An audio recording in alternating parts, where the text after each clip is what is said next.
Le professeur Jean Wachimuna Kikatoué, doyen de la faculté de droit de l'université de Kolwezi, a au cours du colloque sur ressources naturelles et environnement abordé la question de la responsabilité sociétale des entreprises minières en RDC, apport de la redevance minière aux communautés riveraines.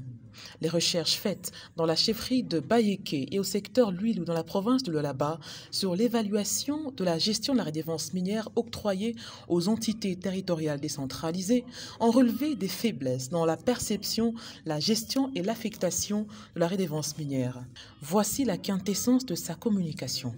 La responsabilité sociétale établit un lien sur la responsabilité qu'a les entreprises pour essayer d'intervenir sur le plan social, veiller à ce qu'on ne puisse pas altérer l'environnement et contribuer au développement économique.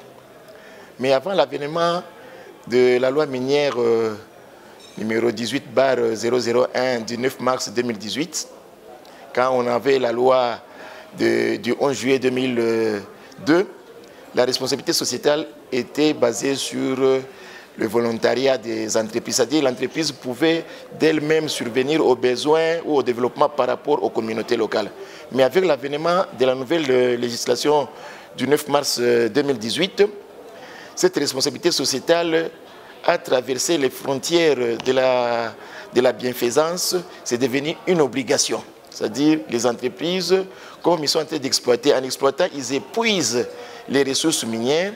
C'est ainsi qu'ils devaient en retour essayer de contribuer au développement socio-économique par rapport aux communautés locales. Évidemment, l'État aussi en profite parce qu'il y a des taxes qui sont payées, mais nous sommes focalisés sur la redevance qui concerne les communautés locales.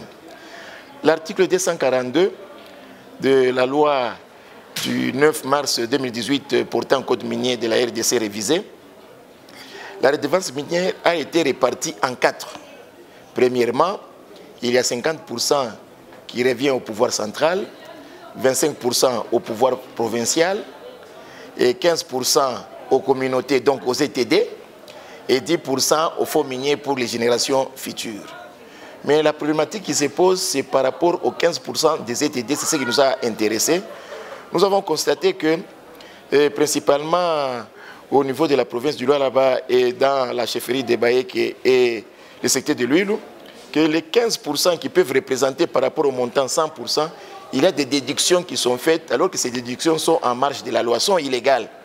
En l'occurrence, 5% qui sont attribués à la division des mines, à la division provinciale des mines.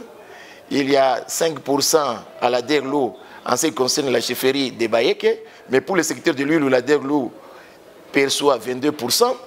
Et puis il y a 10% pour la caisse de solidarité.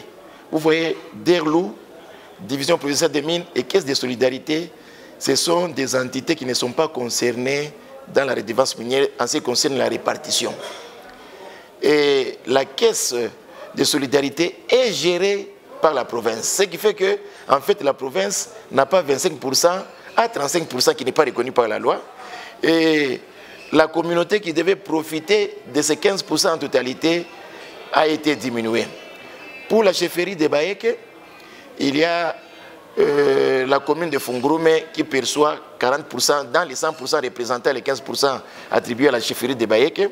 Bon, on estime qu'il y a chevauchement dans les projets, c'est ainsi que la chefferie de Bayeke a cette obligation de payer. Mais il y a la division provinciale des mines qui perçoit aussi 5%, la caisse de solidarité 10%.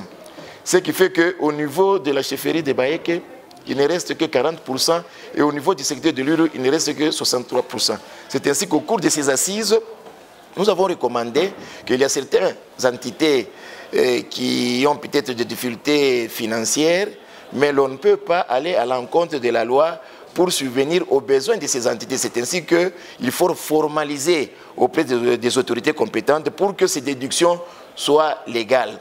Il y a aussi un problème au niveau de la gestion de la redevance minière. La loi a prévu le comité local de suivi. Mais le comité local de suivi, c'est suivi de quoi? C'est le suivi de ce qui a été transcrit dans le cahier des charges. Le cahier des charges a été institué par la loi minière. C'est là où il y a la rencontre entre l'entreprise minière et les communautés locales pour essayer de mettre sur pied les différents besoins qu'on doit subvenir aux populations locales. Mais malheureusement, la sélection du comité local de suivi n'est pas tellement bien faite, ce qui fait qu'il y a beaucoup de laxisme dans le suivi des projets réalisés.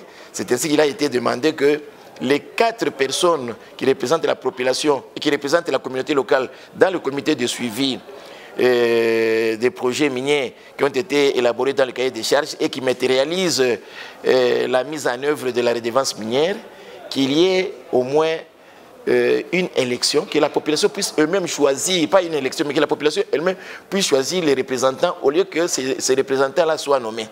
Le fait qu'on a nommé une personne, parfois cette personne a tendance à être redevable, ce qui n'est pas bien du tout. C'est ainsi que notre communication s'est beaucoup focalisée à ce qu'on puisse essayer de rentabiliser cette redevance minière au niveau des ETD, principalement dans les secteurs et dans les chefferies, afin que, afin que les communautés puissent y trouver le compte.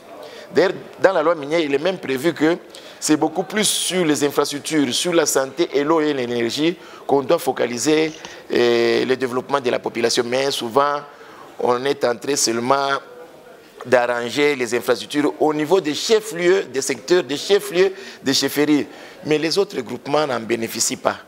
Et comme au niveau du rapport final, cela a été ressorti, nous sommes contents qu'au niveau de l'applicabilité, ça sera fait, d'autant plus que les décideurs, en l'occurrence, Madame le vice-gouverneur AI de la province du Lualaba, a dit qu'il va mettre sur pied un comité, une commission de suivi pour évaluer et inciter les autorités à mettre en application toutes les recommandations.